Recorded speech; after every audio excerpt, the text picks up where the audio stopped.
caminhar nesse tema, liderança vibrante no contexto emergente, ao final da nossa fala, a gente ora junto pelo desafio que a gente tem pela frente, mas desde já na certeza de que a gente está aqui nesse evento, diante de Deus e com uma proposta muito séria do pessoal da organização, e que Deus de alguma forma use esse momento para a sua vida, para a minha vida, para a gente conversar sobre o tema. A gente não tem muito tempo, mas na medida do possível, como a gente está num grupo menor e próximo, se você quiser fazer alguma intervenção, tá? Eu acho que a gente pode tentar. Se a gente vê que vai se alongar demais, a gente caminha um pouco mais rápido aqui. Bom, vamos lá. Liderança vibrante no contexto emergente. Eu quero começar para dizer que eu acho muito interessante o tema que o pessoal escolheu para a trilha.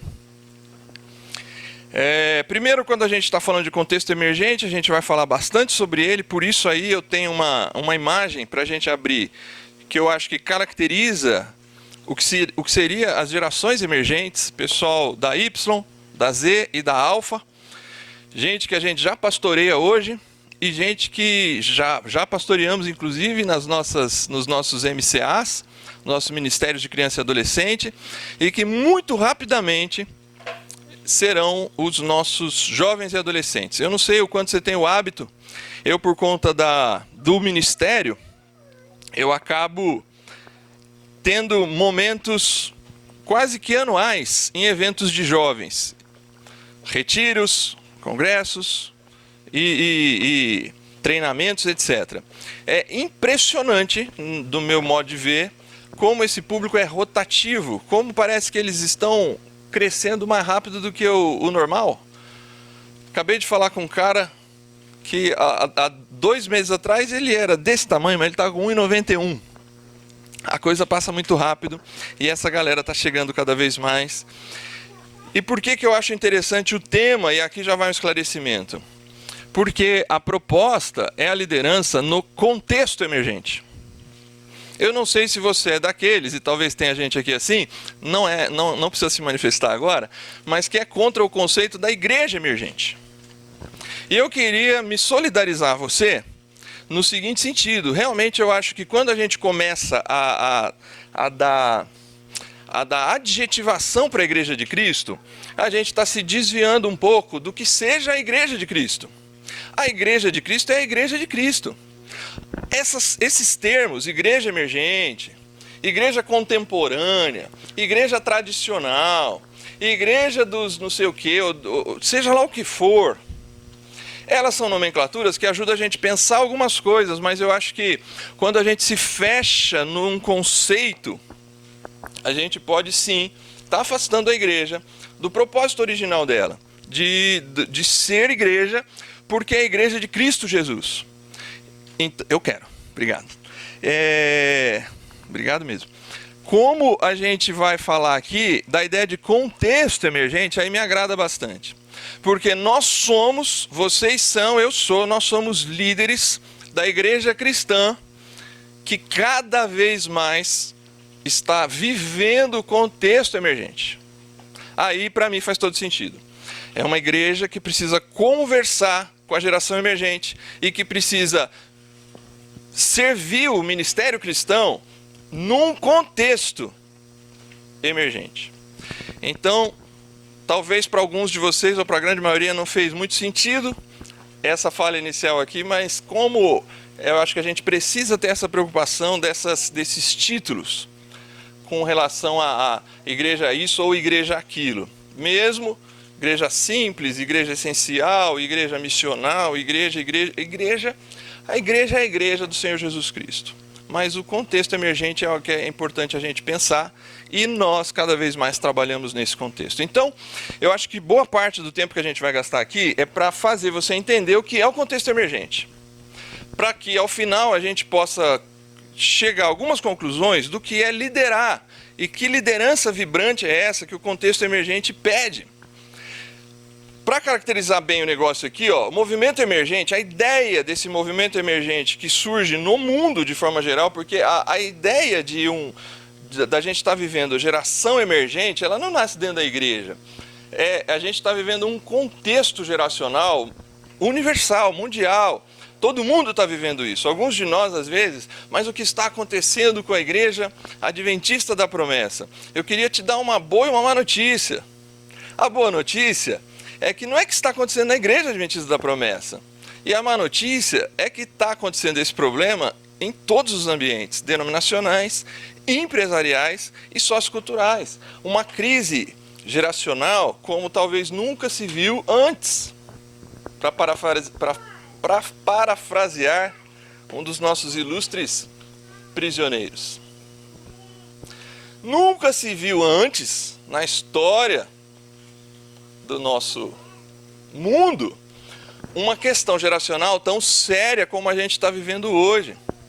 Eu falo por aí, talvez você já me ouviu dizer isso, nós somos uma geração que convive com 5 gerações dentro das igrejas evangélicas hoje. Porque como a igreja é um contexto de povo de Deus, e povo de Deus, ele não tem limite de raça, sexo, classe social e muito menos idade, nós hoje convivemos com 5 gerações, 5 maneiras de encarar a vida dentro das nossas igrejas. Veteranos, boomers, X, Y, Z, e já está chegando a alfa. Só que eu não vou ter tempo de falar sobre geração, você pode pesquisar um pouco mais sobre isso depois.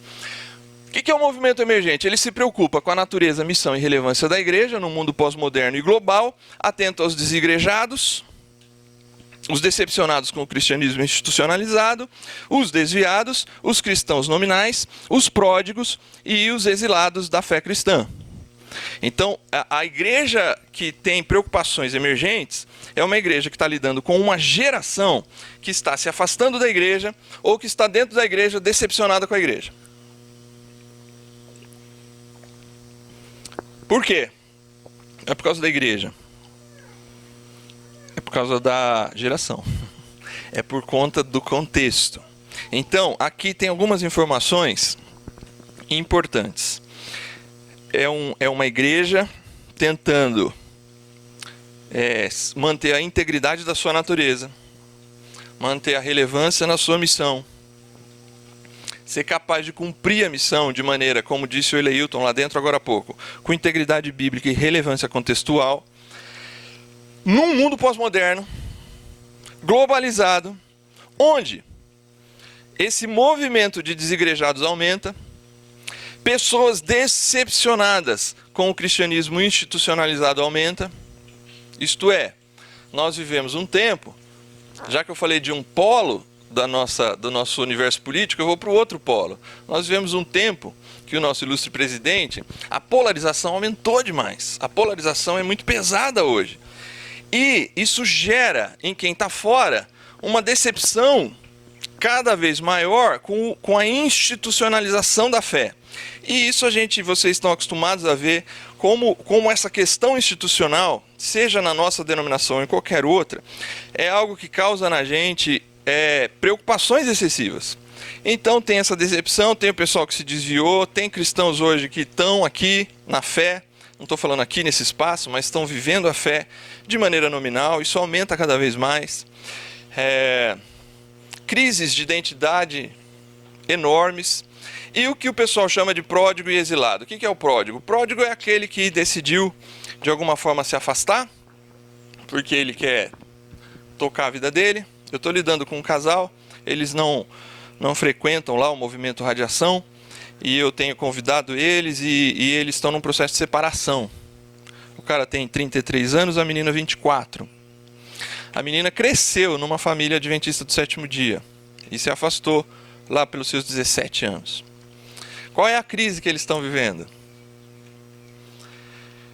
Ela acha que não está aproveitando a juventude dela casada, com 24 anos. E ela tem medo de, daqui 10 anos, achar que jogou a vida fora dentro do casamento, e ela quer experimentar o que ela chama de a vida. Pródigo. Pai, me dá a minha parte na herança. Exilado. O que é o exilado? O exilado, para esses estudiosos do mundo religioso, a partir do contexto de sociologia e até da própria eclesiologia, o que é o exilado? É aquele que não encontra lugar dentro da igreja. por conta dos seus dons e talentos, por conta da sua profissão, ele é cada vez mais jogado para fora. Certo? Um jogador de futebol, por exemplo, no nosso contexto, se ele tiver jogo de sábado e de domingo, como os times jogam, a gente assistir tudo bem, mas o cara jogar não pode. Tudo bem que eu quis dizer assim, muita gente assiste, foi isso que eu quis dizer.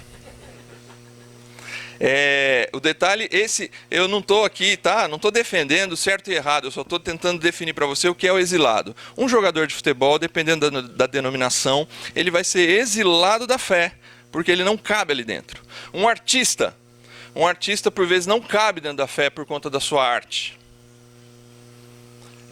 Algumas profissões parece que afastam as pessoas da fé e eles são exilados. Eles querem praticar a fé, mas eles são...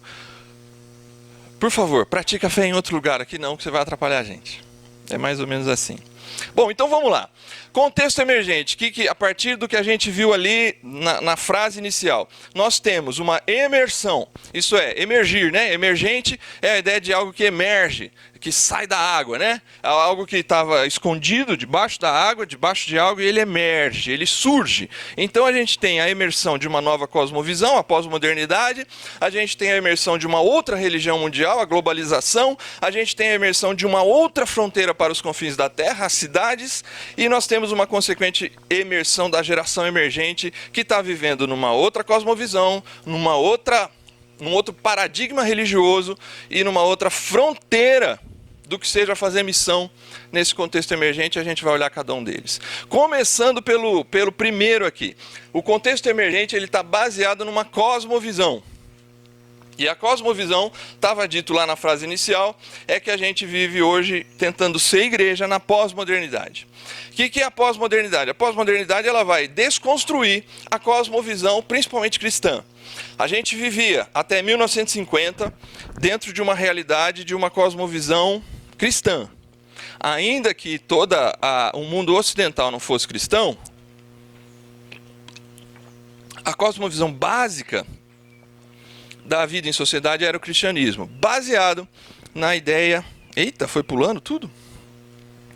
Baseado na ideia da criação, queda e redenção. A cosmovisão cristã, ela valoriza que Deus criou todas as coisas e que o homem, por escolha própria, ele decidiu se afastar do projeto de Deus, por isso ele se distanciou de Deus e, distante de Deus, ele encontrou morte e condenação, e morto e condenado, um morto e condenado não se auto-ressuscita nem se auto-liberta, ele precisa da redenção que estava no plano original, desde a criação do mundo. O Cordeiro de Deus foi morto, diz lá o texto bíblico, o Cordeiro de Deus que foi morto antes da fundação do mundo. A história, a verdadeira história do universo é baseada nesse tripé, criação, queda e redenção. Deus cria todas as coisas, o homem se afasta de Deus e o homem precisa de redenção. Nesse sentido, alguns conceitos são importantes. O conceito de um progresso baseado no conhecimento da criação, o conceito de uma sociedade que precisa buscar valores morais mais próximos de Deus e distantes da queda e do pecado, e um conceito presente da possibilidade da redenção. Essas três coisas, elas são presentes numa cosmovisão cristã. A pós-modernidade, ela vai começar a desconstruir isso a partir desses três palavrinhas aí: privatização, pluralização e secularização. A fé é privatizada, chega um ponto que a fé cristã se privatiza, ela não é mais no ambiente público, isto é, hoje é muito comum a gente ouvir dizer, fé, cada um tem a sua. Fé é um negócio assim, fé, religião e não sei o que não se discute. Política, futebol e religião não se discute. Por quê? Porque é particular. Cada um tem o seu. A gente deixou a modernidade, quando ela começa a questionar os valores da fé cristã, a gente se deixou se colocar no ambiente da privatização, do privado. A fé é algo privado. Esse processo, ainda que tenha alguma verdade, a privatização trouxe o que pra gente? A gente privatizou a fé. Então a fé é a coisa lá do meu quarto, e é bíblico, né? Que a gente ora no quarto em secreto. Só que por outro lado, a gente abandonou os ambientes públicos. E abandonar os ambientes públicos, para dar um exemplo que a gente não pode perder muito tempo aqui, é que geralmente somos uma coisa no sábado pela manhã e geralmente somos outra coisa de segunda a sexta no nosso trabalho. Não é verdade, mano? A gente privatizou a fé. A fé é algo do privado. A fé é algo do ambiente cristão, em que a gente tem a nossa linguagem, como disse o Leilton. A gente sabe a hora de levantar a mão, a gente sabe a hora de abaixar a cabeça, a gente sabe a hora de ajoelhar, a gente sabe como se comportar no meio dos cristãos. Mas no meio dos não cristãos, a gente não sabe levar a nossa fé e a gente vive da maneira que eles vivem lá. Porque aquele é o campo público, e no campo público eu sou como as pessoas da cidade. E no campo privado eu sou crente. A gente deixou privatizar a fé, a pluralização, um tempo em que começou a se discutir a possibilidade de algo absoluto. Então, a gente vive numa sociedade plural, cada um é o que quer ser, cada um é como quer ser, todo mundo deve ser respeitado nas suas escolhas. Tem algo de errado nisso? Até certo ponto não, é bem isso aí mesmo, a decisão sempre é individual. Nós acreditamos, tanto é que acreditamos na queda, que quem escolhe a queda, ainda que o plano de salvação esteja pronto antes da fundação do mundo, mas a escolha da queda não é culpa de Deus, a escolha da queda é responsabilidade humana. E a secularização, que é um processo contínuo de nos tornarmos, para alguns, mais mundanos, né? Para usar o termo que a gente costuma usar. Mas a secularização, o que ela faz é cada vez mais afastar a fé. Ela é a ponta final da privatização. O mundo público é secularizado, é leigo, e o mundo privado é o mundo da fé. Quais são as 3 questões do mundo da cosmovisão cristã que tornam o contexto emergente contrário ao contexto cristão, da cosmovisão cristã? Essas 3 coisas vão desembocar para a gente em materialismo, hedonismo e tecnologia. Aonde eu quero chegar com você? Materialismo. Não foi Deus que criou todas as coisas. O mundo é fruto de um processo de constante evolução por meio do Big Bang, do acaso. É um processo materialista que não coloca na conta a possibilidade do sobrenatural de Deus. Deus é tirado do processo porque nós vivemos uma sociedade materialista. Então aí derruba o tripé da criação. Deus não criou todas as coisas. Vivemos num mundo em que as coisas estão aí, graças a alguma coisa aí. A gente entrou, esse processo traz pra gente uma sociedade hedonista. Uma sociedade hedonista, não sei se você está familiarizado com o termo, hedonismo é a ideia de ter prazer sobre todas as coisas. Então, assim, a gente vive uma sociedade do prazer. Muitos de nós dizemos, eu quero ser feliz. Muitos de nós dizemos, não adianta eu ficar vivendo nesse casamento se eu não sou feliz. Muitos de nós dizemos, eu não vou continuar nessa empresa porque aqui eu não sou feliz. Eu estou atrás da minha felicidade. Hedonismo. Nós entendemos a vida por meio da felicidade. A felicidade é o nosso alvo. Uma sociedade hedonista busca a felicidade e o conforto como alvo. Tem alguma coisa de errado nisso, Júnior? Até certo ponto, não. Mas uma sociedade hedonista, ela abandona o segundo tripé da cosmovisão cristã, porque ela abandona a ideia de pecado. Não há pecado, há escolhas. Eu quero ser assim, isso não é pecado. Por que pecado? O que é pecado? Pecado sai da linguagem da sociedade pós-moderna enquanto ela adota o hedonismo. Cada um pode ser o que quiser, contanto que eu não atrapalhe a sua vida. Mas não tem como não atrapalhar a minha vida. A gente se auto-atrapalha e se mutuamente atrapalha e se ajuda.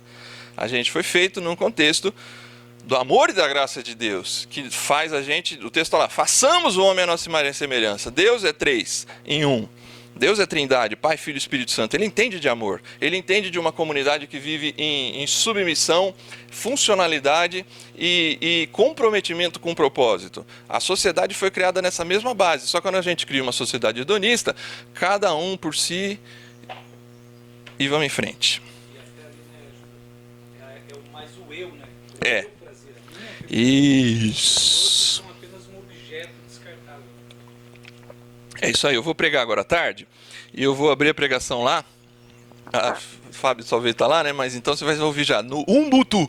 O Ubuntu, que é um sistema operacional, mas é um termo africano da língua Xhosa, se eu não me engano, e Ubuntu significa exatamente assim: eu sou porque nós somos. Uma consciência de coletividade e não da individualidade dessa sociedade hedonista. E a tecnologia. Nada contra a tecnologia também, nada contra o prazer e nada contra a ideia de um materialismo real, porque as coisas, o evangelho cristão, ele tem um aspecto, ele valoriza a matéria. A gente não está numa religião que diz assim que a carne vai ser jogada fora e nunca mais vai existir. A carne que é jogada fora no Novo Testamento é a pecaminosidade humana, mas o corpo será restaurado. Nós acreditamos na ressurreição do corpo. Nós teremos corpos transformados. A nossa religião, ela tem um quê de materialismo? Ela não é espiritualista, alma fora do corpo. Ainda mais nós, promessistas, que entendemos alma como a junção de sopro divino e matéria. Tecnologia. Aqui, como a gente abandonou pecado e abandonou criação, a gente não precisa de redenção. O que a gente precisa? A gente precisa de cada vez mais acreditar que isso aqui leva a gente para a nossa salvação, se é que a gente pode usar esse termo. Esse é o contexto de cosmovisão que a gente vive. Religião mundial. Contexto emergente pelo viés religioso. Eu gosto dessa frase do Gorin. Os seres humanos são, no nível mais profundo, criaturas religiosas. Presta atenção nisso. Feitas para servir a Deus em toda a sua vida individual e coletiva. Se eles se recusam a centrar sua vida no Deus vivo, não são menos religiosos. Pelo contrário, servem a algum aspecto da vida da criação a qual oferecem lealdade absoluta. A Bíblia chama isso de idolatria. O que o Gorin está dizendo nessa frase? Somos criaturas essencialmente religiosas. Fomos criados, partindo não da cosmovisão da pós-modernidade, mas da cosmovisão cristã, fomos criados por Deus. Criados por Deus, trazemos em nós a imagem e semelhança da criação e da Trindade.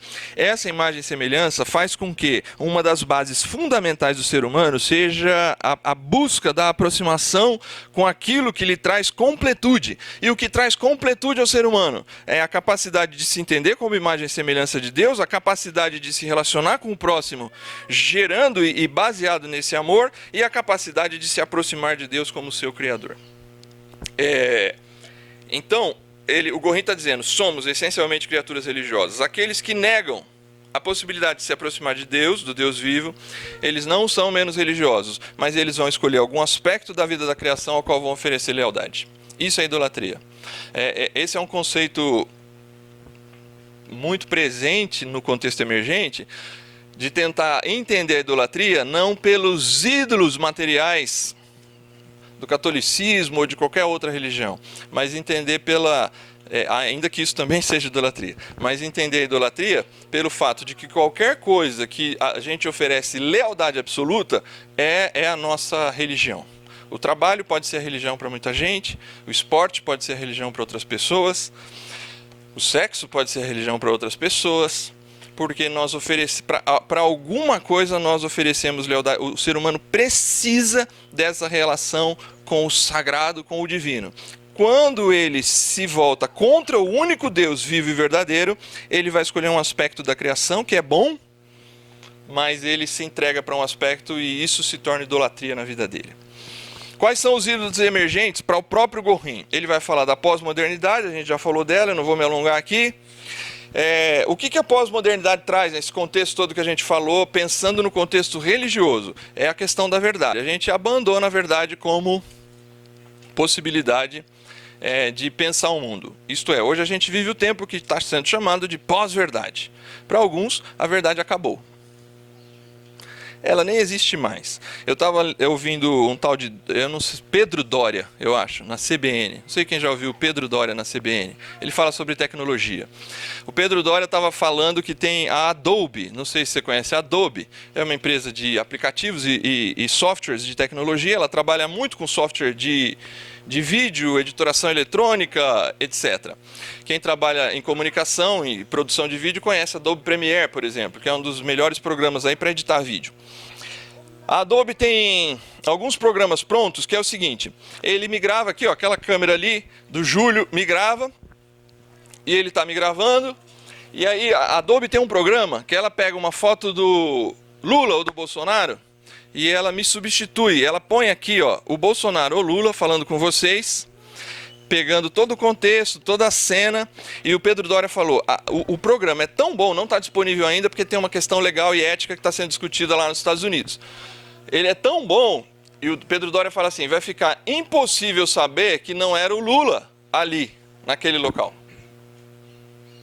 Porque, ao mesmo tempo, tem um software paralelo da Adobe que capta 5 minutos da minha voz. Captou 5 minutos da minha voz, ela reproduz a minha voz em qualquer outro... Aí, como você chama? Carlos. O Carlos tá lá, falando na igreja dele. E aí ele falou, vou ferrar com o Júnior, vou falar uns negócios aqui, pôr a cara do Júnior e a voz do Júnior. Ele grava 5 minutos da minha voz, ele joga no programa, esse programa vai identificar meu tom, meu ritmo, as minhas falhas, a minha desafinação, a minha respiração, ele vai captar toda a característica da minha voz e substituir o que ele falar, põe na minha voz. E o Pedro Doria dizia assim, vai ficar impossível, contanto que a gente não pegue o hacker, não vá atrás da fonte da onde aquilo foi editado, vai ficar impossível saber que aquela voz não é do Júnior. E aí o Pedro Doria, no final da fala dele na CBN, diz assim, nós chegamos no tempo em que será impossível saber o que é verdade e o que é mentira. Esse é o contexto emergente. Globalização, questão da fé. Se a gente tem uma geração hedonista, a globalização ela vai oferecer para o mundo todo o conceito do estilo de vida americano, né? O estilo de vida ocidental ele está presente em todas as sociedades hoje. Por quê? Porque a globalização teve o efeito de levar a cultura ocidental para todos os lugares do mundo. Então aí você vê na Índia, como é que a gente chama a produção cinematográfica da Índia? Bollywood, em referência a Hollywood. Isto é, nós chegamos ao ponto que o Christopher Lasch, ele é um historiador, ele vai dizer que hoje todos nós estamos em busca da bênção do lazer. A globalização ofereceu para a gente a cultura do prazer, a cultura do Instagram, a cultura da foto, a cultura do ambiente. Eu e minha esposa temos um hábito, porque a gente está dentro dessa cultura e aí a gente fala tão mal de ser emergente, mas se eu pedir para levantar a mão aqui agora, a maioria de nós faz selfie. A maioria de nós sabe fazer uma selfie. E aí, qual que é o detalhe? A selfie, ela é uma mentira, né? Porque você fez uma cena ali de algo que às vezes nem tá assim. Então eu e minha esposa nas nossas viagens, estamos tendo o hábito de bater foto com nossos filhos chorando. Porque a gente acha que a gente precisa registrar a realidade do que está sendo aquele momento. Então a gente tem uma foto... Sabe. A gente tem uma foto maravilhosa que está na nossa sala hoje, que é o João tentando sair do colo da Paula chorando, o Rafael lá atrás assim. E eu e a Paula rindo. Porque a gente está tentando assim, vamos mostrar para os nossos filhos que apesar da gente bater as nossas fotos, a vida é real e a gente não vai esconder a realidade da vida. Óbvio, é uma bobagem, não estou pedindo para você fazer a mesma coisa, mas eu estou querendo dizer que a gente tem que questionar esse mundo da foto que a gente vive. E é a bênção do lazer, a gente está em busca de ter o melhor conforto e etc e tal. A gente tem uma dificuldade imensa com o sofrimento e isso é uma questão de fé. A nossa fé é limitada a receber a bênção de Deus, a receber o bem de Deus. A nossa fé ela é facilmente abalada quando nós não recebemos o bem de Deus. Pós-modernidade e globalização desemboca no que o pessoal tem chamado da religião do século XXI, o consumismo, a questão da eternidade, que a gente coloca aí 3 aspectos da fé, né? A verdade, a própria fé e a eternidade. O consumismo como modo de vida foi concebido à medida que os fabricantes criavam produtos para estragar ou serem inutilizáveis rapidamente. E à medida que a publicidade instilava insatisfação, novos desejos, a necessidade de ter algo mais novo. Quem não gosta de ter o último celular? Aí tá caro, a gente compra um Xiaomi. Né? Quem conhece o Xiaomi? Pois minha esposa já está com o Xiaomi, que é quase um iPhone 10. mas não é um iPhone 10. É um Xiaomi, mas é bom pra caramba o Xiaomi. Mas o que é o lance? O lance o consumismo trouxe a gente para uma sociedade de consumo e mais, o Zygmunt Bauman, é um sociólogo tcheco, se não me engano, ele vai dizer que o detalhe da sociedade de consumo não é o consumo em si, é o descarte. A gente precisa descartar as coisas para ter novas coisas. Então a gente valoriza o descarte. Então só que isso veio para a sociedade como um todo. A gente descarta todas as coisas, inclusive a igreja, inclusive o pastor, inclusive a música, o marido é descartável, a vida é descartável. Então, uma vida descartável que quer consumir, quer ter as coisas, ela não se relaciona mais com o eterno. O que importa é o aqui e agora, somente. Enfim, se a gente tem um contexto de uma nova cosmovisão, se a gente tem um contexto de uma nova religião que é baseada no consumo e as nossas religiões são consumistas, quantos de vocês já ouviram nas igrejas de vocês, principalmente o pessoal da X pra frente aí, se você não se identificou ainda, X pra frente é um cara como eu, acima dos 40 anos, tá? E os boomers estão acima dos seus 50 e poucos anos e os veteranos estão acima dos seus 65, 70 anos. E os Y estão na faixa dos 35 anos, 38 no máximo, e os Z estão lá na faixa dos 25 para baixo, e os alfa têm menos de 10 anos. Quantos de nós já ouvimos? Nós não aguento mais cantar essa música na igreja. Não tem uma música nova. Já ouviu, né, irmã? A senhora faz isso, irmã? Ô, irmã, se entregou aqui, hein? Confessando pecado, hein? Por quê? Porque ela, olha só que legal, ela é provavelmente de uma geração X ou boomer, só que ela vive no contexto emergente. E o contexto emergente fala assim, pra que só 420 hinos dobrado? Eu acho que já aumentou, né? Tá vendo como eu tô atrasado? Por quê? Porque a gente sempre quer a nova. Qual é a nova? Qual é o novo cantor? Qual a nova banda? Qual a nova música? Sociedade consumista. Sim, senhora, irmã. Tô brincando, irmã.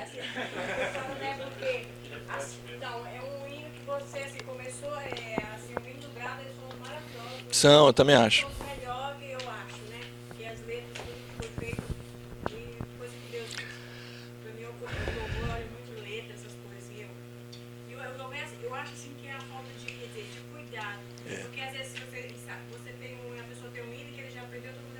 Repete 500 vezes. Porque não quer ensaiar, não quer novas coisas. Então ele fica naquele que é mais fácil. Não quer ter trabalho. É isso também. Isso aí, mano, tá certo, só tem razão. Contexto emergente da fronteira. Qual a nova fronteira de um mundo pós-moderno e com uma religião consumista?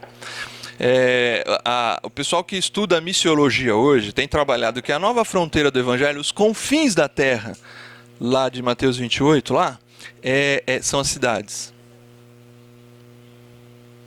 Esses são os novos confins da terra. Por quê? Porque existe um grande desafio nas cidades, que hoje é onde está a concentração da produção cultural dos nossos países. Então, a gente está aqui no interior de São Paulo. Talvez você viva numa cidade do tamanho de Cosmópolis, talvez menor, talvez um pouco maior.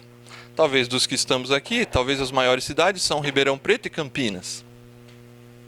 Acho. Mesmo assim, são cidades de interior. O desafio das cidades apresenta para a gente um detalhe assim. Quem está formando o pensamento dessas pequenas cidades? As grandes cidades. Os seus jovens, gostem vocês ou não, para os que não são tão jovens assim, assistem 4 Amigos. Se não assistem 4 Amigos, assistem Renato Albani. Se não assistem Renato Albani, conhecem o Whindersson Nunes. Os nossos jovens, em qualquer buraquinho, mesmo no ambiente rural, eles estão sendo formados a mentalidade por pessoas que estão produzindo cultura em cidades como São Paulo, Rio de Janeiro, Porto Alegre, Belo Horizonte, Nando Viana. Tudo gente de bem. Bem mal. Qual que é o detalhe? E assim, eu estou citando esses caras porque eu acho que esses caras, a gente está vivendo um tempo da stand-up comedy muito forte, né? Mas é o Cortella que está formando a cabeça dos universitários, é o Karnal, o Lucas Neto para mim já...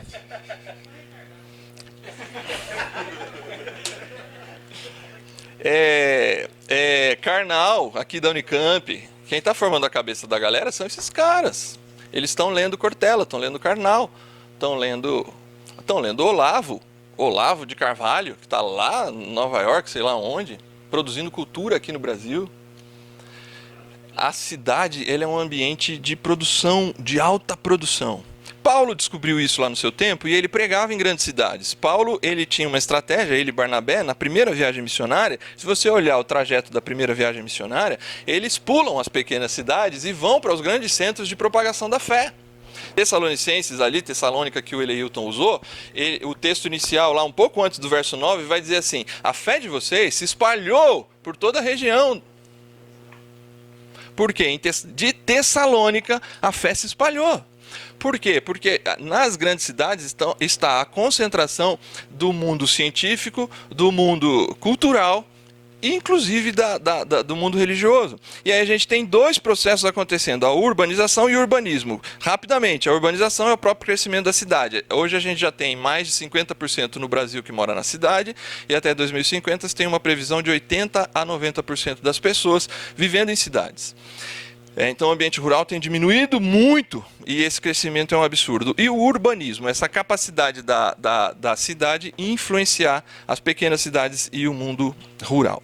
As cidades são onde as pessoas estão, eu gosto dessa frase, as cidades determinam o destino das nações e sua influência dos assuntos cotidianos dos indivíduos é incalculável.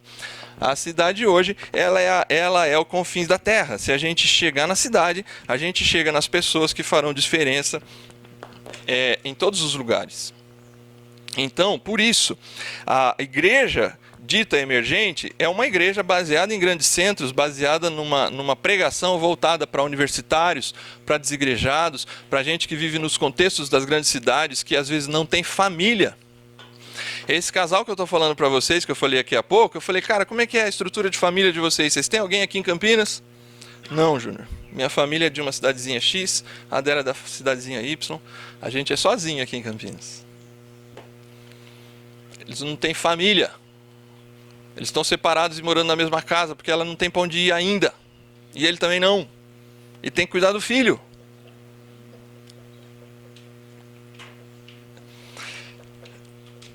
Tamanho dela, densidade dela, tudo acontece lá, muita gente diferente nas escolas técnicas e nas escolas de ensino superior. Você tem ali todo tipo de gente, toda cor de cabelo, todo tipo de tatuagem, todo tipo de postura, todo tipo de maneira de encarar o mundo, todo mundo convivendo junto. As grandes cidades tiraram a gente dos centros pequenos. Eu morei por muito tempo em Barão Geraldo na minha adolescência. Amém. Eu e a irmã também, hein?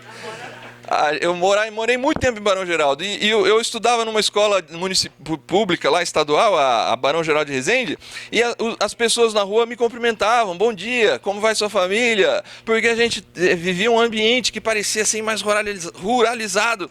Só que hoje nas grandes cidades a gente não conhece o nosso vizinho, a densidade é muito grande e a forma de pensar é muito grande, a gente não está num ambiente em que todo mundo sabe o que está acontecendo com todo mundo. A gente às vezes descobre coisas, um dia desse não, deve ter uns 3 anos atrás, uma mulher do 5º andar do meu prédio se jogou do prédio e se matou no meu prédio. Ninguém sabia que ela estava sofrendo depressão. Enfim, elas são amplificadores sociais, valores, produtos, estilo de vida. Num mundo conectado, está sendo amplificado pela cidade. Então, tudo isso, tá? Esse é o grande contexto emergente. Quanto tempo me restou? Nada. Já é meio de 10? Alguém já veio me cortar? Não. Posso ir? Obrigado. Gente, entendeu por que eu gosto da ideia de liderança vibrante num contexto emergente? É esse o contexto que vocês estão pregando. É esse o contexto que vocês cantam nas suas igrejas, é nesse contexto que se prega nas igrejas, é nesse contexto que a gente precisa fazer evangelismo nas igrejas, é nesse contexto que a gente tem que fazer discipulado nas igrejas, é nesse contexto que a gente tem que trabalhar. Ah, que lindo! Não, o contexto é péssimo. A geração é corrompida. A gente vive aquele tempo que chegou lá de Timóteo. Gente amante de si mesmo, desrespeitoso com os pais, irascíveis, indisciplinados, imorais, amigo mais dos prazeres do que de Deus. A gente está vivendo esse tempo, só que é nesse tempo que a gente prega. A gente não prega mais numa sociedade baseada num contexto cristão, em que as pessoas entendem o que é pecado. Em que as pessoas, quando se divorciavam, se desquitavam, tinham vergonha daquele processo por um tempo. A menina engravidava, a família protegia para a menina não ser mal falada na cidade. A gente vive num outro contexto em que as pessoas dizem e se assumem. A gente tem um programa hoje passando na televisão brasileira, numa TV, que o dono é crente, sei lá se eu posso dizer que aquele cara é crente, mas eu leio muito, né? Então, ali na internet a gente fica lendo a matéria. E tava lá uma matéria de uma menina dentro de um programa que ela disse assim: ontem rolou sem nada. Não foi bem assim que ela falou, foi mais sujo que ela falou. Mas é assim, é natural hoje falar. A minha esposa trabalha numa grande multinacional e ela está enfrentando um problema, que 4 estagiários começaram a discutir um detalhe. A gente tem criança aqui? Então todo mundo aí acima dos 15, tapa o ouvido do piloto. Eles estavam, com todo respeito, irmãos, só para vocês entenderem o mundo que a gente vive, eles estavam discutindo, os 4, quem tinha o órgão masculino maior. E o menino pôs para fora o órgão masculino dentro da empresa, para mostrar para os amigos. Alguém bateu uma foto, vazou para a empresa, está uma crise lá. Demite, disciplina, dá uma advertência, o que faz? Porque o moleque é bom, tecnicamente. Corta o órgão. Esse aqui votou no Bolsonaro, tenho certeza. Corta o mal pela raiz. Temos que armar a população mesmo.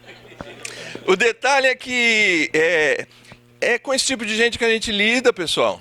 Do lado lá do projeto que a gente trabalha, tem uma padaria. O dono da padaria, de alguma forma, se aproximou. O dono da padaria não é crente, ele é espírita. E eles tomam alguma afeição comigo. De vez em quando a gente toma café junto e ele conta um pouco da vida dele para mim. E um dia desse, ele me contou uma barbaridade da vida dele. Como eu já falei até a localização, eu não vou contar o problema. E eu chego em casa, Paula, para minha esposa, Paula, as categorias que eu uso para falar de pecado, se eu somente usar as minhas categorias que dentro do ambiente cristão, se eu falar para um jovem, ele vai me entender? Com essa linguagem, esse cara não vai me entender. E eu fecho a porta para continuar falando com ele. Aí alguém vai dizer, mas você não pode fugir da verdade. Lógico que não. E eu falei que ele estava errado. Eu afirmei para ele, você está errado. Não faça o que você está pensando em fazer, você vai quebrar a cara. Mas a forma, não a verdade do evangelho que está dentro de mim, como pastor, eu tenho que levar para ele. Mas ele não é nem minha ovelha. Ele não está nem debaixo da minha cobertura espiritual. Ele não é alguém que está vivendo ali junto comigo, mas ele pediu o meu conselho.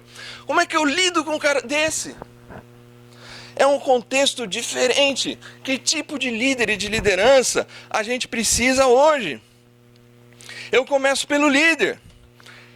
A gente está batendo muito nessa tecla ultimamente e acaba sendo repetitivo, mas a gente precisa de uma liderança que consiga equilibrar integridade bíblica e relevância contextual.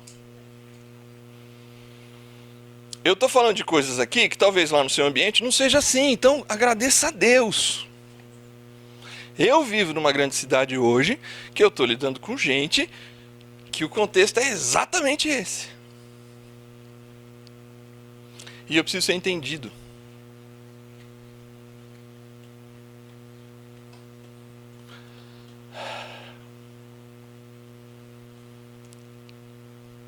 O Jacques conhece. Tem um cara próximo da gente lá que ele é espanhol.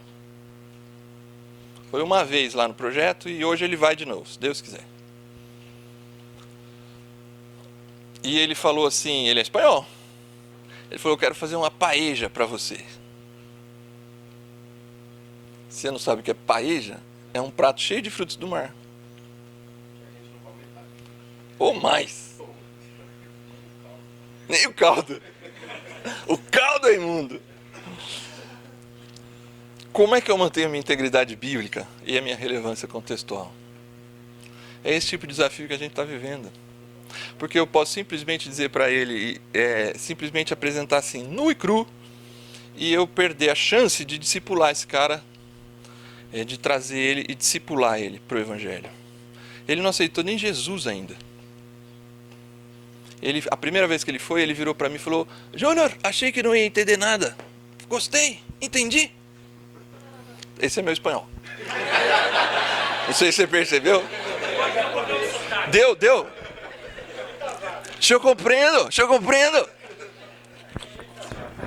Show é da Argentina. Aí ele fala yo, sei lá. O detalhe é que a gente está ali trabalhando, só que aí aí a gente chegou no ponto em que, como é que eu crio uma situação constrangedora para ele e para mim? Oramos a Deus, eu e minha esposa, porque essas bombas sobram para quem? Para o pastor resolver, né? Ninguém quer resolver, sobra para mim. E aí Paula liga para a esposa dele. Foi a estratégia que a gente achou, que ela é mais próxima da gente do que ele. Então, legal, você quer que eu compre os ingredientes, que a gente que está comprando tudo? Não, a gente faz questão de comprar. Legal, tá, mãe, que bom, né? Tá, legal, que bom, então vocês vão mesmo, vamos, tal. Não, mas a gente não vai poder fazer uma muito grande, porque a tal daquela panela que eu não sei como é que chama,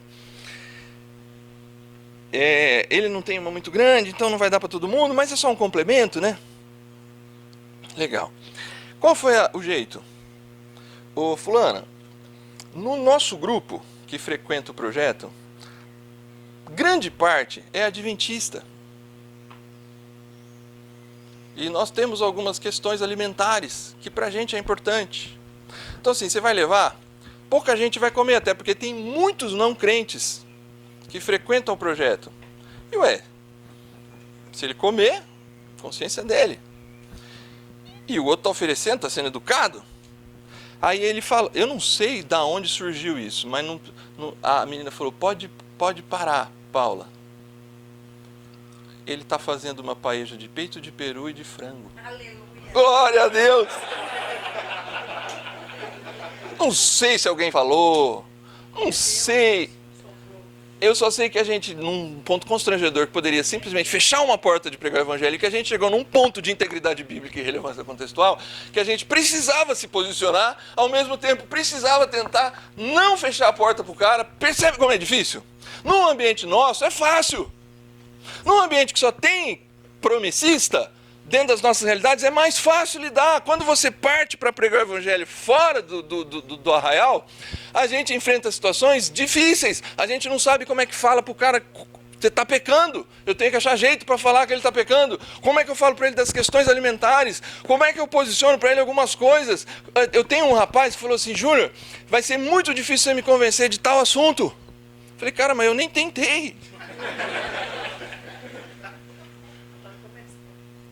Eu acho que eu vou mudar muito ainda, porque eu já mudei bastante. Ele vem de um contexto de espiritismo e catolicismo. Eu estou entendendo algumas coisas e eu acho que eu já mudei muito. E eu acho que eu vou mudar mais, mas isso você nunca vai conseguir. Eu falei, eu não... Calma, cara. Eu nunca vou te convencer de nada. É Deus quem vai trabalhar com você. Fique em paz. Eu só te peço assim, continua andando junto comigo. Discipulado. Continua, vamos andar junto. Mesmo que você pense algumas coisas diferentes de mim, vamos andar junto. Eu nunca vou te... Eu olhei no olho dele e falei, eu nunca vou te obrigar a nada. Sabe o que ele me respondeu? É por isso que eu te respeito. É por isso que eu estou com você. E eu não posso perder a minha integridade bíblica. Alguém pode dizer que eu sou um comilão e beberrão porque eu ando com pecadores. Tudo bem, disseram para Jesus, pode dizer para mim também. Mas Jesus é luz lá, e eu preciso ser luz lá. Relevância contextual, integridade bíblica. Tá aí o que a gente considera esse negócio aí, tá lá no material nosso. Quem participou de DNA do Ministério Jovem acompanhou. Eu acho que essas 5 palavrinhas ajudam a gente. A liderança hoje, vibrante, nesse contexto emergente, precisa ser acessível. Capacidade de se relacionar com as pessoas de igual para igual. Eu não sou melhor que ninguém. Eu não sou superior a ninguém. Eu não sou mais santo que ninguém. Eu não preciso manter uma postura de alguém que é melhor que os outros para me respeitarem. Eu preciso que eles entendam quem eu sou, as minhas fraquezas. Eles precisam entender que está falando ali alguém que não é melhor que ninguém, que é tão salvo pela graça e pela misericórdia de Jesus Cristo quanto ele. Estratégico, capacidade de estrategicamente pensar situações em que sejam intencionais. Ter estratégia, ter abordagem, ter capacidade de criar estratégia. A gente costuma, quando fala de estratégia, às vezes alguns, o Eleilton tocou nesse assunto lá dentro, a gente costuma trabalhar a ideia de que quando a gente tem estratégia, a gente está rejeitando a ação do Espírito de Deus. Nem uma coisa nem outra. Vou dar um exemplo para vocês. Atos 6, se eu não me engano. Escolha dos diáconos. Eles estavam com problema com quem lá? Quem sabe? Qual era o problema? As viúvas da onde? As gregas, viúva grega. As viúvas gregas reclamaram. Chegou na reclamação dos pastores lá, ó, as viúvas aí não estão recebendo alimento, só as outras. Qual é a decisão? Vamos orar. Espírito Santo de Deus. Vamos buscar Deus. E vamos escolher homens fiéis, cheios do Espírito Santo, íntegros. Eles escolhem 7 homens. Lê o nome dos 7 lá. Estevão, Filipe, Nicanor. Não tem um José, um Zebulon, um Jacó. Todos nomes gregos. Por quê? Porque o pastor foi estratégico. O pastor falou, a gente está com problema com as gregas. Pega 7 caras gregos. Cheio do Espírito Santo, íntegros. Tinha 7 judeus cheios do Espírito Santo lá? Só 120 da primeira lá. Da primeira leva, 120 foram cheios do Espírito Santo. Então tinha esses 120, tudo judeu. Não foi nenhum desses 7 que foi escolhidos, porque ali tem uma junção de ação sobrenatural de Deus e confiança na soberania e graça de Deus e estratégia humana para atender uma necessidade real. Integridade, não vou me alongar nisso aqui, sem integridade é impossível você ter respeito das pessoas, porque as pessoas, esse cara aí eu sei como é que ele funciona depois das 9 horas, né? Sem integridade, ferrou. Ortodoxia, firmeza na palavra de Deus, conhecimento da doutrina, conhecimento daquilo que você acredita, não se abalar facilmente por qualquer vento, ter fé e certeza naquilo que você crê. E o tópico, entender que a gente trabalha para um reino maior que o nosso. Então, assim, eu acho que essa capacidade, ela é necessária. Uma liderança que a gente chama essencial, que a gente costuma dizer por aí, A-E-I-O-U, para as pessoas decorarem. É uma liderança vocálica, né? Acessível, estratégico, íntegro, ortodoxo, que conhece a palavra de Deus, e utópico, que crê no reino que há de vir, e a gente serve a esse reino desde já. Intencionalidade, capacidade de se envolver com os não cristãos e falar com eles dos assuntos deles. É muito comum a gente ver em algumas festas, em algumas situações de casamento ou nas nossas próprias igrejas, que tem lá um grupo grande de cristãos promessistas ou de outra denominação, se você fosse de outra, e tem lá 3 ou 4 convidados de fora. É muito triste para mim, e hoje eu reparo mais nisso, que a gente deixa esse povo isolado. Às vezes não é nem porque a gente quer deixar, é porque a gente não tem assunto para falar com eles. A gente não sabe falar, senta numa mesa 4 caras e um não crente. Daqui a pouco a gente está falando de coisa de igreja e o cara está assim, olhando pro celular. Fala, meu Deus, como é que eu saio daqui? Esses caras só falam disso. E geralmente a gente está falando mal. Ou quer convencer a pessoa. Só porque a gente é maioria. Tem um outro cara que ele não é cristão. Ele é professor universitário, doutorado. Esse cara foi 2 vezes lá com a gente. E ele veio, eu saí para comer com ele e ele me contou uma história. Ele falou assim, Júnior, a primeira vez que eu fechei um grande negócio, eu quis levar os irmãos, que a esposa dele é cristã, na minha casa para fazer um culto. E lá na minha casa eu tenho um barzinho. Sabe barzinho? Ninguém sabe aqui, né? Vocês sabem, né? Pois é. Barzinho, que tem as bebidinhas. Vinho e coisa e tal. Prateleirinha lá. E aí ele falou que um irmão da igreja chegou e falou assim pra ele: você sabe, né, fulano, que em casa de crente não tem isso, né? Olha como o cara foi gente boa quando ele me explica o que ele entendeu. Ele falou assim: cara, ele não me ofendeu porque eu não sou crente. Ele veio na minha casa ofender a minha esposa.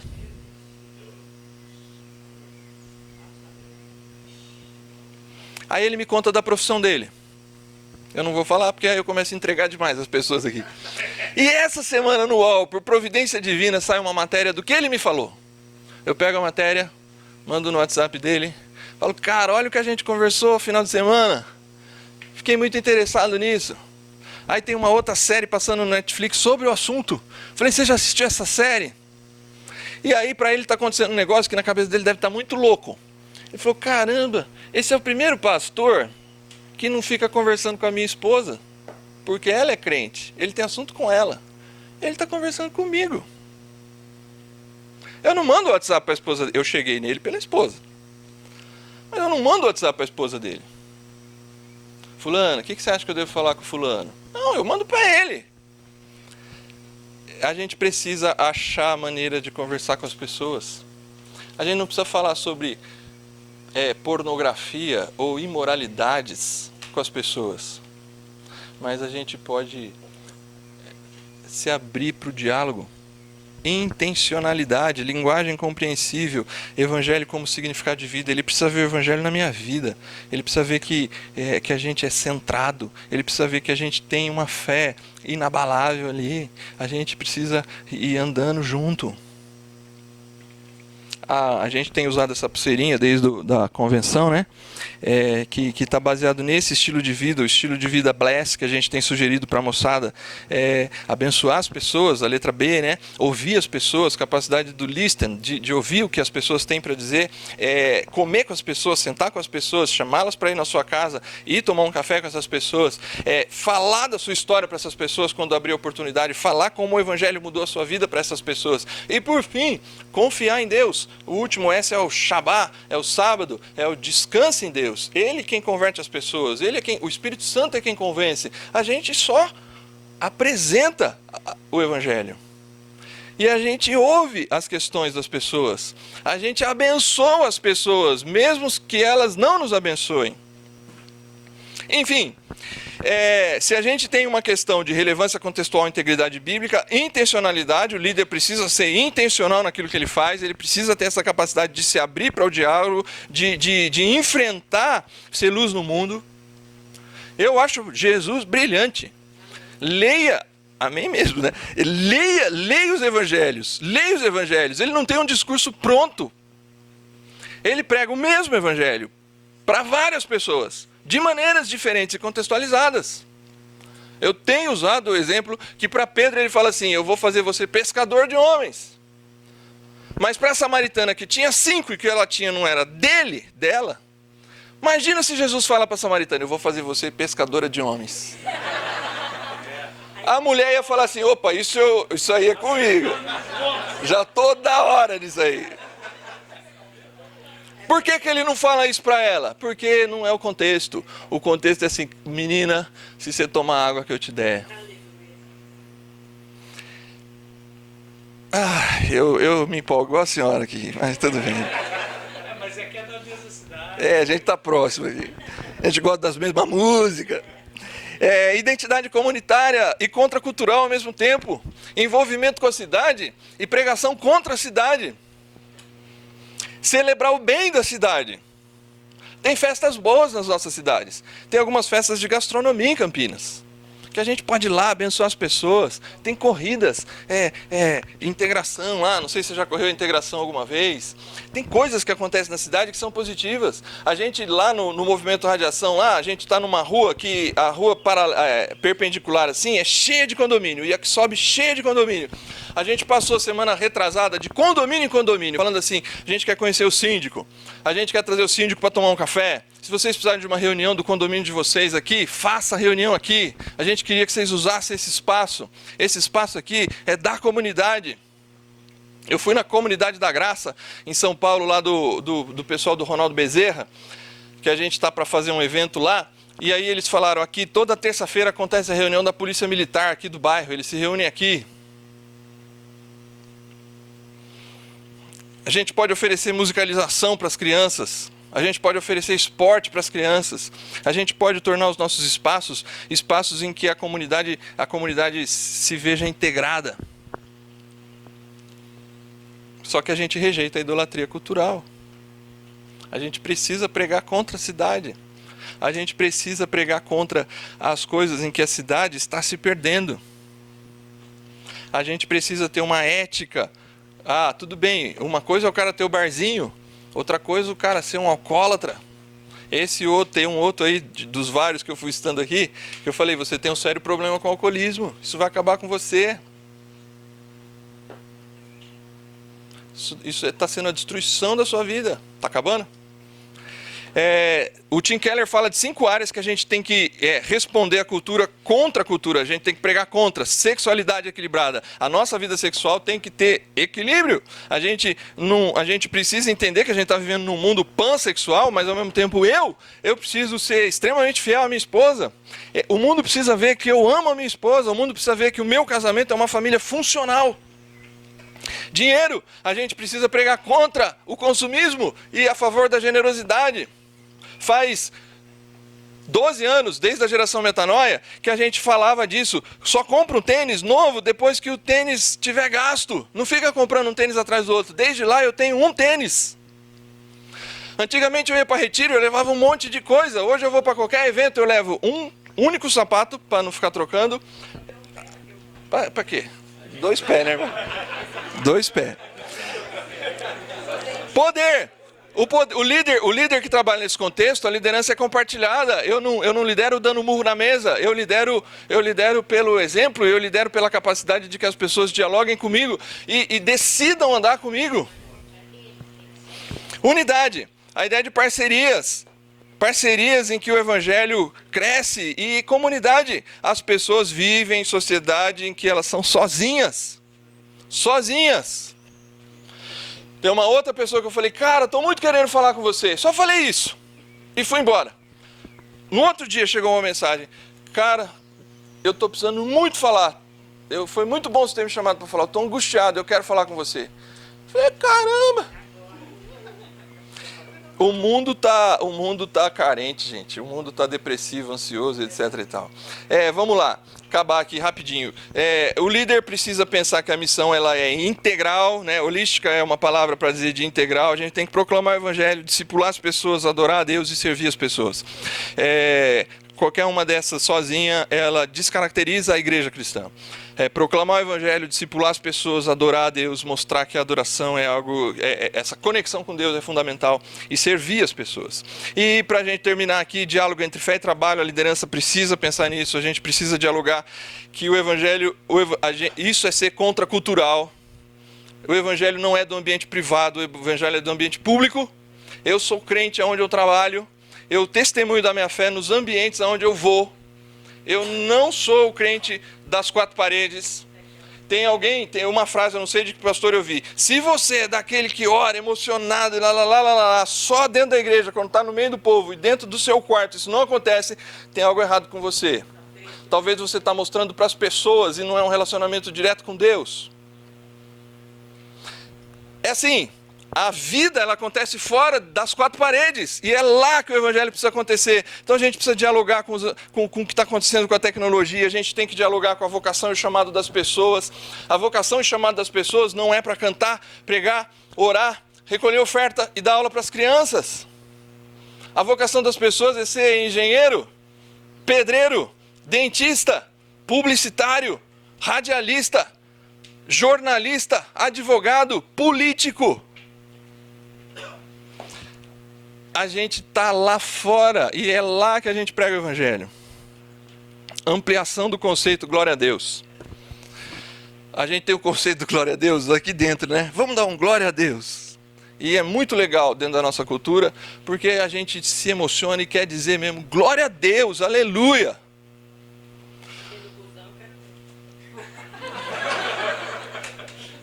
É isso aí, mano. A gente tem que glorificar a Deus dentro do busão, pagando a passagem, não passando por baixo da catraca. A gente tem que glorificar a Deus dentro do busão, levantando quando tem uma mulher grávida ou com uma criança no colo.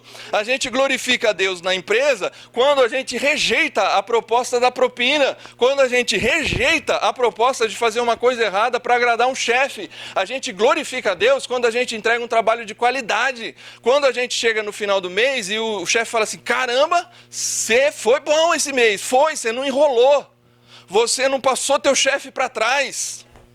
A gente glorifica a Deus quando a gente é um empresário que trata bem os funcionários. O conceito de glorificar a Deus precisa ser ampliado na vida dos cristãos. A gente glorifica a Deus com a forma como a gente trata as pessoas e não com uma frase, glória a Deus somente. Termino aqui. Parece que eu não falei de Bíblia, né? Mas está tudo baseado na palavra de Deus, o que a gente veio discutindo até aqui, além das pessoas que têm estudado o assunto. Mas se a gente tem um ponto que você podia estudar em casa sobre uma boa teologia urbana, é o livro de Jonas. Deus fala para Jonas, vai para a grande cidade de Nínive, porque ela está fazendo tudo errado lá. Prega contra ela. O que Jonas faz? Jonas tem um problema sério com Deus, porque ele fala assim, esse povo não merece, nem que eu vá lá pregar contra. Ele vai dizer lá na frente, né? Eu sabia que o Senhor era um Deus bom e misericordioso, por isso que eu não queria vir. Ele tem um problema sério com a justiça e o amor de Deus. Parece sim, ele queria só a justiça de Deus. E muitos de nós parece que queremos só a justiça de Deus para um mundo corrompido. Mas esse mundo corrompido, Deus tem justiça para ele, mas Deus tem amor para ele. O desafio missionário dele era ir para a cidade e ele vai contra. O desafio missionário era ir para a grande cidade de Nínive. Deus falou, cara, vai para Nínive. Ele fala, não, Senhor, Nínive não. Vamos pregar para o pessoal que vai entender. Vamos pregar para o nosso aqui, para o nosso povo aqui. Porque ele vira no barquinho lá, quando os caras acordam ele e falam, cara, quem você é? Da onde você veio? Quem é o seu Deus? O que você está fazendo aqui? E ele fala assim, eu sirvo ao Deus dos Hebreus. Isso aí mesmo, irmão. Eu sirvo, ele tem coragem de testemunhar que Deus deve ter feito assim, ai. Porque assim, ele fala que ele serve ao Deus dos Hebreus, mas ele não vai fazer o que o Deus dos Hebreus mandou, que era pregar para a cidade. É uma geração corrompida e difícil. O tempo emergente é extremamente complicado. Só que eu queria te dizer uma coisa. Deus ama essas pessoas. E Deus quer salvar quantos forem possíveis do inferno. E quem tem que fazer isso sou eu e você. E se a gente não tiver essa capacidade de viver, não nesse tempo no sentido de se conformar a ele, mas no sentido de pregar contra ele e ir lá salvar algumas pessoas do fogo, quem vai? Eu te respondo quem vai. Se Jonas não for, as pedras clamam. Alguém foi. E eu termino aqui. O texto termina assim, o último verso de Jonas ele é aberto, né? 120 mil pessoas que não conhecem a diferença entre a mão esquerda e a mão direita. Como é que eu poderia largá-los, Jonas? Qual a sua resposta? Eu vou te dizer uma coisa que eu estou aprendendo. Deus, presta atenção nisso. Você perdeu tudo, presta atenção nessa. Deus está agindo no mundo. Mesmo que a gente decidir não agir. Se não fosse Jonas, ia outro. Tem gente pregando para todo tipo de gente aí fora. O evangelho não está calado. Resta saber se a gente está disposto a fazer o que Deus está fazendo ou se a gente quer fazer o que a gente quer fazer. Jonas é o missionário que quer fazer o que ele quer fazer. E Jonas está sendo chamado assim, faz o que eu estou querendo que você faça. O que Deus está fazendo na sua cidade, no seu bairro, no seu prédio, na sua escola, que você não está sendo parceiro de Deus. Deus chamou a gente para a parceria da missão num contexto emergente, é isso aqui. Qual é a sua resposta? Feche seus olhos. Senhor Jesus, te louvamos e agradecemos por esse tempo aqui.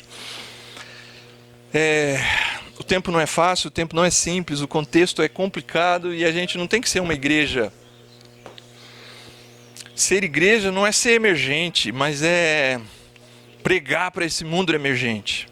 Ser igreja continua ser adoração, serviço, comunhão, proclamação do teu evangelho, discipulado, ensino da tua palavra. Ser igreja continua a ser considerar que o Senhor tem a verdade para as nossas vidas. Ser igreja continua a ser a depositar fé em ti, independente das coisas boas ou ruins que acontecem conosco. Ser igreja continua a ser viver a eternidade desde já, sendo totalmente contracultural, mas ao mesmo tempo com capacidade de pregar para essas pessoas, levar o evangelho para elas e salvar alguns do fogo da destruição. Senhor Jesus, abençoa a gente a ser liderança vibrante nesse contexto. Levanta homens e mulheres, meninos e meninas que estão aqui hoje a acordarem para o fato de que precisam pensar seriamente sobre esse assunto. Ajuda-nos, nos inspira e nos vocaciona para viver o teu evangelho nas nossas realidades e contextos. No nome de Jesus eu oro. Amém.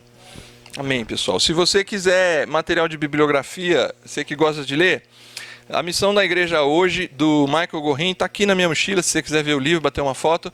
E O Líder da Próxima Geração, do Andy Stanley. São caras assim muito respeitados na ideia da missiologia. O Michael Gorin é um boomer de 60 anos. E o Andy Stanley deve ser de seus 35, 38 anos, é uma geração Y, mas é um pastor que tem sido muito relevante para o tempo dele. Líder da Próxima Geração e A Missão da Igreja Hoje são dois materiais que eu te aconselho a procurar e ler. Deus abençoe.